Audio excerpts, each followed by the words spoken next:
Boa noite, povo de Deus. Estou aqui mais uma vez para tentar trazer uma palavra para nós de ânimo nesses tempos e que possa nos ajudar nessa busca pelo nosso Deus Todo-Poderoso. Amém? Esta palavra consiste, eu consegui pegá-la em 3 fatos que aconteceram nesta semana comigo, né? A primeira foi na quinta-feira de manhã. Eu entrei no Facebook, muito difícil fazer isso, mas como estava até tranquilo, eu consegui ficar alguns minutos olhando, e tinha uma pregação de um pastor muito conhecido meu. Aliás, quando eu entrei na igreja, foi um dos que me ajudou bastante, eu aprendi muito com ele. Só que eu vi, acho que 10, 15 segundos, né? E eu vou passar aqui o que eu consegui pegar dessa pregação. Depois à noite eu fui na minha corrida normal lá, né? Andar rápido, e me veio um pensamento também de uma palavra que eu vou falar também um pouco. E na sexta-feira eu vou complementar mais uns trechos aqui de um livro que a Dani me passou, mais um livro que ela me passou para ler, que eu estou amando, que o título do livro é Paulo, o maior líder do cristianismo. Recomendo, eu estou na metade dele, estou amando o livro, é muito bom. Mas vamos lá, na quinta de manhã, então, ouvindo essa pregação, né? Eu achei muito interessante que ele está lá em Mateus 25, e todos conhecem essa passagem, é das 10 virgens, né? Eu vou ler e vou comentar o que eu peguei naquele momento e o que tem a ver com essa outra palavra que me veio à noite. Então, o reino dos céus será semelhante a 10 virgens que, tomando as suas lâmpadas, saíram ao encontro do esposo. E 5 delas eram prudentes e 5 loucas.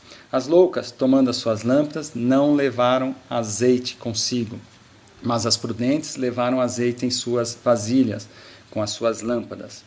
E, tardando o esposo, tosquenejaram todas e adormeceram. Mas à meia-noite ouviu-se um clamor: aí vem o esposo, sai-lhe ao encontro. Então todas aquelas virgens se levantaram e prepararam as suas lâmpadas.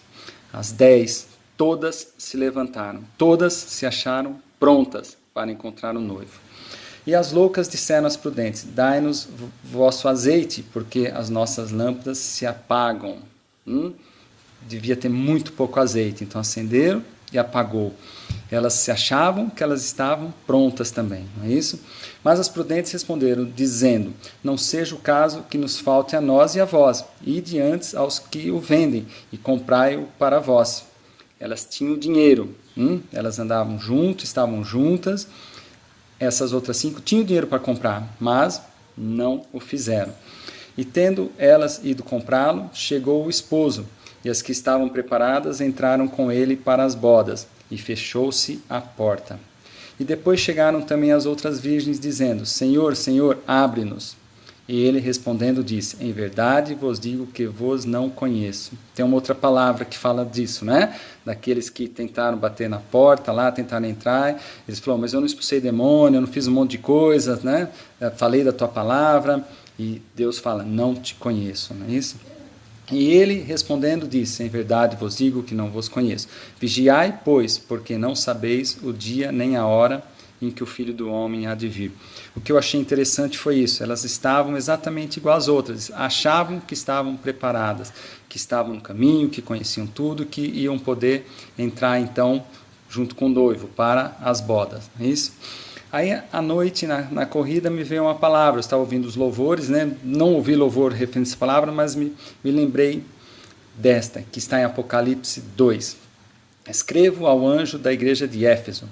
Isto diz aquele que tem na sua destra as 7 estrelas, que anda no meio dos 7 castiçais de ouro. Conheço as tuas obras e o teu trabalho e a tua paciência, e que não podes sofrer os maus, e puseste à prova os que dizem ser apóstolos, e não são, e tu os achastes mentirosos. E sofreste, e tens paciência, e trabalhaste pelo meu nome, e não te cansaste. Tenho, porém, contra ti que deixaste o teu primeiro amor. O que eu relacionei um com o outro foi aquelas 10 virgens estavam bem também, não é isso? Elas achavam que estavam fazendo tudo certinho, mas faltou algo para elas, faltou o azeite. E esse aqui, aparentemente, essa igreja estava excelente também, não é isso? Falando do nome dele, trabalhando com paciência, sem se cansar, fazendo um monte de coisa. Porém, faltou algo para eles. Tenho, porém, contra ti que deixasse o primeiro amor. Lembra-te, pois, de onde caíste, e arrepende-te, e pratica as primeiras obras. Quando não, brevemente a ti virei, e tirarei do seu lugar o teu castiçal, se não te arrependeste. Ele virá, de alguma forma, algum momento, brevemente, no outro ele falou louco, né?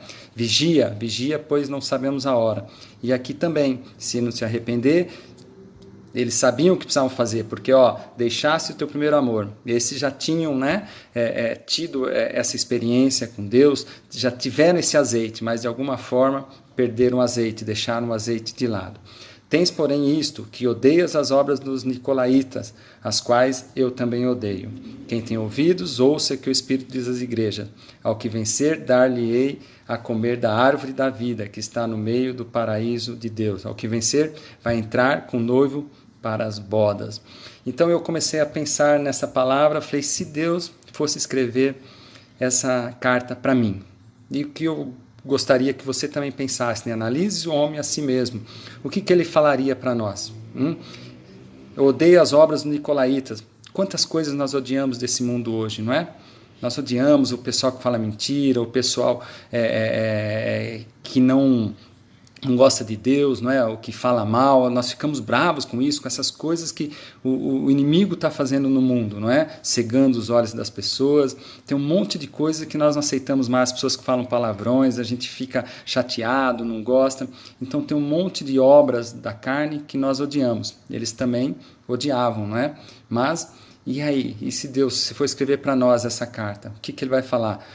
Eu sei que vocês também odeiam essas obras do inimigo, mas tenho contra ti, talvez, né, para cada um analisar aí, você às vezes tem nervosismo, você tem medo, aliás o Tiago falou do medo hoje, alguma coisa, né, na palavra dele, e aí, como que ficamos? Você tem ciúmes, teus pensamentos ainda vagueiam, né, com coisas do mal, você às vezes maquina o mal ainda, será que essa carta para nós não teria alguma coisa assim?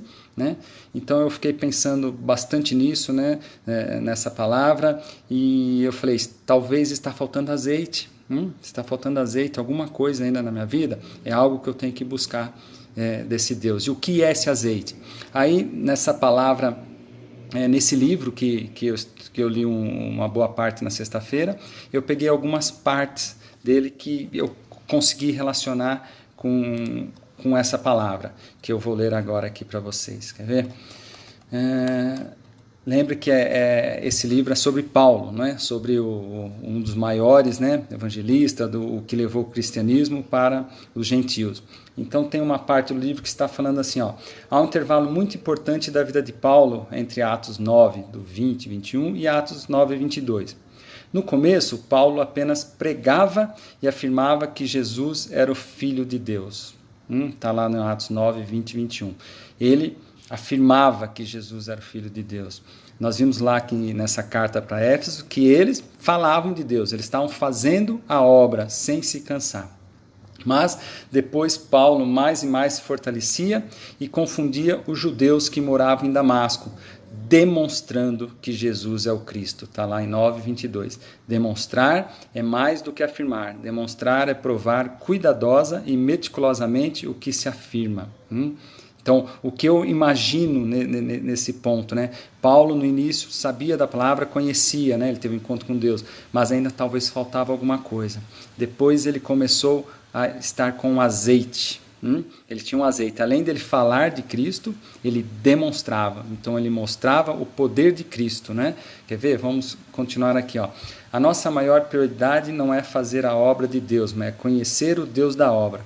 O Deus da obra é mais importante do que a obra de Deus. Então, Paulo, ele teve o contato com Deus e antes de ele fazer a obra, ele buscou, né? No início ele falava muito de Jesus, afirmava, mas depois de um tempo ele teve um conhecimento cada vez maior e ele disse que ele também fazia o que Jesus tinha ensinado a ele. Então ele teve uma comunhão com Jesus para começar a fazer a obra, e aí Tem mais coisas aqui que ele fazia, quer ver? Ó? Os milagres não são o evangelho, mas abrem as portas para o evangelho. Os milagres não são realizados pelos missionários, mas por Deus, pela intermediação dos missionários. A pregação do evangelho precisa ser em demonstração do Espírito e de poder. Eu falo bastante isso na IBD, porque eu lembro disso, que Paulo, quando falava, ele não falava apenas com palavras de conhecimento, mas ele falava com o poder do Espírito Santo e fazia a diferença. Quantos prodígios e milagres não foram feitos através da vida de Paulo, não só dele, dos outros apóstolos, de muitos homens de Deus, mas é porque eles têm o azeite. E aqui é o azeite que eu quero dizer, é o Espírito Santo, né? Precisamos pregar não apenas aos ouvidos, mas também aos olhos. Então, quando nós só afirmamos e não demonstramos, as pessoas muitas vezes falam, ele só sabe falar, mas eu não vejo esse Deus, eu só ouço falar, não é? E aqui mais um trechinho que eu peguei do livro, que diz, quando a igreja é impactada com o poder do Espírito Santo, ela sai das quatro paredes e, como fermento, penetra em todos os setores da sociedade. Quando a igreja é impactada com o poder do Espírito Santo. Então lá, essa do Apocalipse que eu li, né? Tinha algo ainda, eles precisavam voltar ao primeiro amor, eles precisavam voltar ao poder do Espírito Santo, não extinguir o Espírito Santo no caso deles, porque eles tiveram e talvez estavam extinguindo, e fazendo a obra, seguindo, odiando as coisas erradas, mas porém faltava o azeite, faltava o Espírito Santo de Deus. Então, para cada um de nós, né? Analise, procure, busque esse Espírito Santo, busque Deus com todo o teu coração, com toda a tua alma, o teu espírito, o teu conhecimento, né? Mergulhe 100% de corpo e alma nessas águas de Deus. E aí nós vamos começar a ver algo diferente, não é? A nossa igreja foi impactada do Espírito Santo, nós vamos sair daquelas quatro paredes, vamos expandir. E aí ela vai começar, né, como fermento, vai penetrar em todos os setores da sociedade. E aí você já imaginou Deus mandando essa carta, igual ele mandou o Apocalipse? Eu tenho a teu favor, que tens um coração segundo o meu coração. Amém? Que seja assim na tua vida, na minha vida, que nós possamos buscar cada vez mais. Fiquem com Deus e até a próxima. Amém.